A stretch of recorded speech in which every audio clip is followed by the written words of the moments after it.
और 2024 में भाजपा को धूल में लौटा करके मारने का काम करेंगे। तेजस्वी जी शेर के बेटा हैं और तेजस्वी जी दहाड़ते रहेंगे। लालू प्रसाद यादव का वंश है, लालू प्रसाद यादव का खून उनके अंदर में है। गर्दा उड़ाते रहेंगे, सब दिन गरीबों के लिए लड़ते रहेंगे।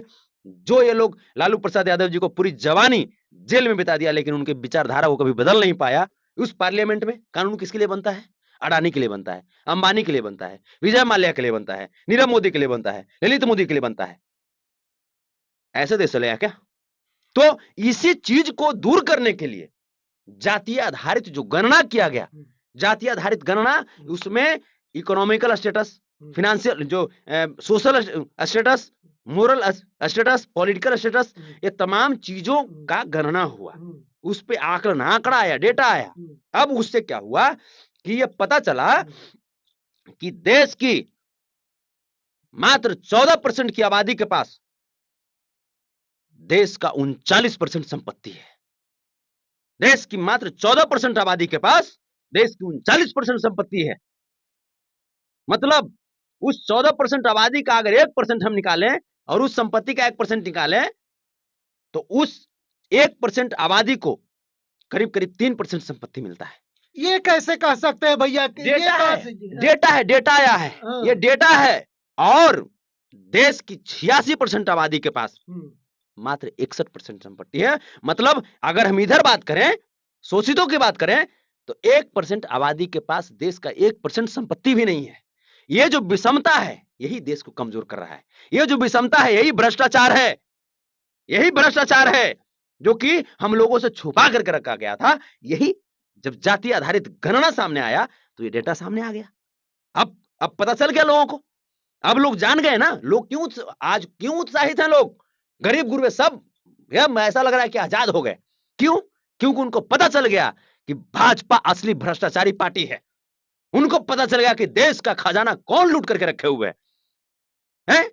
ओम प्रकाश वाल्मीकि जी का एक पंक्ति, अभी आपने जो ठाकुर की आपने जो बात कही, जी, ओम प्रकाश वाल्मीकि जी की पंक्ति आदरणीय मनोज झा जी ने पार्लियामेंट में क्या कहा, यही पंक्ति, हल ठाकुर का, खेत ठाकुर का, हल पे हथेली किसका? हमारा, यानी गरीबों का, और फसल किसका? ठाकुर का। ये कहां का सिस्टम है? जमीन ठाकुर का, कुआं ठाकुर का, बनाया हमने, और पानी ठाकुर का। ये कहां का सिस्टम है? इन्हीं विसंगतियों को, इन्हीं विषमताओं को दूर करने के लिए जाति आधारित गणना किया गया। और इसके लिए मैं देश के 140 करोड़ आबादियों की तरफ से, देश के 140 करोड़ देशभक्तों की तरफ से आदरणीय श्री लालू प्रसाद यादव जी की विचारधारा की सरकार, श्री तेजस्वी प्रसाद यादव जी, श्री तेज प्रताप यादव जी, श्री नीतीश कुमार जी, श्री राहुल गांधी जी को तहे दिल से आभार प्रकट करते हैं कि आपने गरीबों के पक्ष में एक बहुत बड़ा फैसला लाया। और आपने जो लड़ाई लड़ी, उस लड़ाई में देश की संविधान को साथ में लेकर के चलने का प्रण जो किया देश की माननीय न्यायालय ने, उनने भी आपका साथ दिया और हम लोगों का साथ दिया। इसके लिए न्यायालय को भी बहुत बहुत धन्यवाद। अच्छा भैया, एक बात और मैं करना चाहूंगा, क्या ये इन सारी बातों से बिहार का विकास हो जाएगा? देश का विकास होगा संजय बाबू, देश का विकास होगा। बिहार लोकतंत्र की जननी है, देश का विकास होगा। बिहार देश का निर्माण करता है। हम तो बिहार के बात करेंगे ना, हमेशा ये होता है कि गरीबों का राज है, मजदूर है। सही में यह बहुत सारे लोग गरीबी से जूझ रहे हैं भैया। आज देश के 30% आबादी आज एक वक्त भूखे पेट सोने को मजबूर है भाजपा की सरकार में। आज कम से कम, जैसे जब से महागठबंधन की सरकार बनी है, रिकॉर्ड है, महागठबंधन की सरकार बनी है, प्रतिदिन नियुक्ति पत्र बांटी जा रही है, वैकेंसी आ रही है। अब कैसे हो रहा है? अब कैसे हो रहा है? आईजीआईएमएस ऐतिहासिक फैसला तेजस्वी यादव ने किया ना। आईजीआईएमएस जो कि अर्ध सरकारी था, अब आईजीआईएमएस को पूर्ण सरकारी कर दिया। पूरी तरीके से गरीब लोग जाएं और वहां पे इलाज कराएं, विश्व स्तरीय इलाज कराएं वहां पे। लेकिन भैया नौकरी का बात जब कर रहे हैं, तो कल परसों में था पुलिस बहाली जो था, उसमें आए थे और पेपर लीक हो गया। बताइए, इतने आए थे और पेपर देने के टाइम में रद्द किया गया ना। फिर उस परीक्षा को रद्द किया गया ना। बिहार सरकार क्या कर रही है भैया? हमेशा पेपर लीक हर चीज में। इन चीजों को समझिए। सबसे पहली दो तरह के लोग होते हैं। एक लोग जो कि डर के मारे समंदर में उतरना ही नहीं चाहते, उनको हिम्मत ही नहीं होता। और एक लोग जो समंदर में उतरते हैं, समंदर में उतरने वाले ही कभी डूबते हैं तो कभी तैर करके पार हो जाते हैं। बिल्कुल बिल्कुल। बिहार सरकार को धन्यवाद इस बात के लिए आपको देनी चाहिए, तेजस्वी यादव जी को और नीतीश कुमार जी को, कि उन्होंने हिम्मत किया और वैकेंसी लाया, और जैसे ही उनको पता चला कि वैकेंसी में कुछ अनियमितता हुई है, उन्होंने तुरंत युवाओं की भावनाओं का कदर करते हुए रद्द कर दिया उस वैकेंसी को, उस परीक्षा को रद्द किया, परीक्षा को रद्द किया, सॉरी, परीक्षा को रद्द किया उन्होंने। और क्यों रद्द किया? ताकि किसी के साथ नाइंसाफी ना हो जाए, नाइंसाफी नहीं हो जाए। इतना कड़वा फैसला लेने वाला, इतना जिगरा वाला अगर कोई नेता है तो वो तेजस्वी यादव ही है। तो हमेशा तो यही होता है, लीक तो हमेशा होता है भैया, ये आज पहली बार थोड़ी नहीं हुआ। कोई भी परीक्षा देखिएगा तो हो गया, जहाँ गया देने वहां पे फिर से लीक हो गया, हमेशा होते रहा। तो इसमें कब मतलब कि कड़ा रूप अपनाया जाएगा, सरकार पाबंदी लगाएगी कि लीक ना हो? देखिए, बहुत सारे लोग ऐसे हैं, बहुत सारे लोग ऐसे हैं जो सरकार को बदनाम करने के लिए एड़ी चोटी लगाए हुए हैं, खास करके भाजपाई, ठीक है, मनुवादी, सामंतवादी, ब्राह्मणवादी लोग। ब्राह्मणवादी, मनुवादी, सामंतवादी मैं पुनः कह दे रहा हूं, किसी जाति को मैं नहीं कह रहा हूं, बल्कि एक विचारधारा है।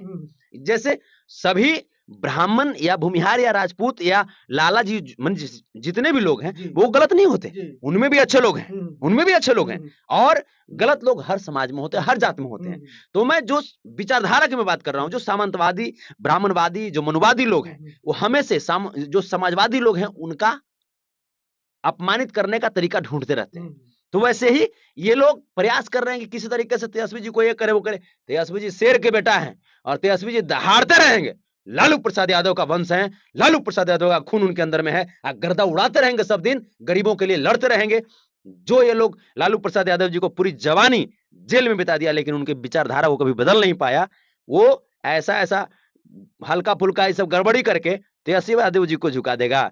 ऐसे ही आप जानते रहिए, वैकेंसी आएगी, तेजस्वी यादव युवाओं का भविष्य लिखेंगे और बिहार का भविष्य उज्जवल होगा। कम से कम बिहार से सीख करके, कम से कम मोदी जी भी तो कुछ तो एक आधु को, कम से कम एक बार तो 2 करोड़ का वैकेंसी निकाल दीजिए यार। 9 साल हो गया, चलो सब दिन नहीं निकाला आपने, एक बार तो 2 करोड़ निकाल दो वैकेंसी। कब निकालोगे? हर साल बोला था ना आपने 2 करोड़ देने के लिए सरकारी नौकरी, गेल भेल से सब प्राइवेट कर दिया। हर अकाउंट को 15 लाख रुपए देने की बात कही थी आपने, कम से कम 1 लाख तो दे दो यार, 1 लाख तो दे दो, कहा था ना। तो तेजस्वी जी भी तो बोले थे शुरू में कि हम आएंगे, हमारी सरकार आएगी तो 2 लाख नौकरी देंगे, कि और कौन कौन सी 4.5 लाख वैकेंसी आ गई, 4.5 लाख वैकेंसी आ गई। 10 लाख, सॉरी 10 लाख बोले थे। हाँ, तो आप इस चीज को समझिए कि 5 साल में 10 लाख वैकेंसी देने की बात कही थी, मतलब साल में 2 लाख वैकेंसी, इसी को समझिए। अभी सरकार का 2 साल भी नहीं हुआ है, 4.5 लाख वैकेंसी आ गई, मतलब 50,000 एक्स्ट्रा है ना, 50,000 बोनस दे चुके हैं वो। ये काम करने वाले लोग हैं, ये काम करने वाले लोग हैं, काम करते हैं युवाओं के हित में, देश के हित में, और देश का लाभ बिहार दे रही है। देश को आज बिहार से उम्मीद हो गई है, बिहार की महागठबंधन सरकार से उम्मीद हो गई है, तेजस्वी यादव जी से उम्मीद हो गई है, चंद्रशेखर बाबू जैसे शिक्षा मंत्री से उम्मीद हो गई है, और नीतीश कुमार जी जैसे मुख्यमंत्री से उम्मीद हो गई है। आज डोमिसाइल नीति हटी शिक्षा में, और देश से लोग आए ना, देश के बेरोजगारों को आज तेजस्वी यादव, नीतीश कुमार जी रोजगार दे रहे हैं।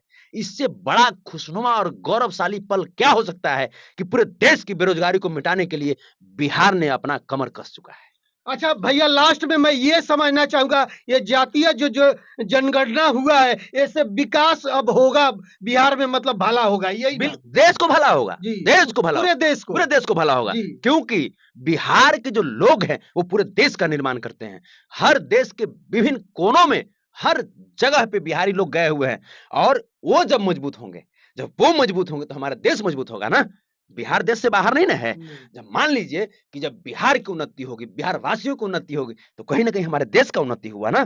तो बिहार के इस फैसले से हमारा देश मजबूत होगा, आप देखिएगा। और 2024 में जो आ रहा है चुनाव ना, इसमें जो हमारे गरीब मजदूर जो भाई लोग हैं, जिनको खून का आंसू रुलाया, वो बेटियां जो मणिपुर में जिनको नंगा दौड़ाया गया, वो खिलाड़ी जिनको पार्लियामेंट के नई बिल्डिंग के गेट के बाहर जूतों तले रौंदा गया, वो तमाम अल्पसंख्यक समाज के लोग जिनको पार्लियामेंट में आतंकवादी कहा गया, उग्रवादी कहा गया, ये तमाम लोग, जो किसान जिनको हरियाणा दिल्ली के बॉर्डर पे आतंकवादी और खालिस्तानी कहा गया, उनको इस बात का आज भी आभास है, और वो लोग कभी भी नहीं भूलेंगे। और 2024 में भाजपा को धूल में लौटा करके मारने का काम करेंगे। इस बात को आप याद रखिएगा। चलिए, बहुत बहुत धन्यवाद। हमारे साथ संतोष रेणु जी थे, जो कि काफी विवाद चल रहा है ठाकुर को लेकर के, जातीय जनगणना को लेकर के। तो हमारी बातचीत हो रही थी। हमारी बातचीत के बारे में आप क्या सोचते हैं? अपना राय कमेंट बॉक्स में जरूर दीजिएगा। धन्यवाद।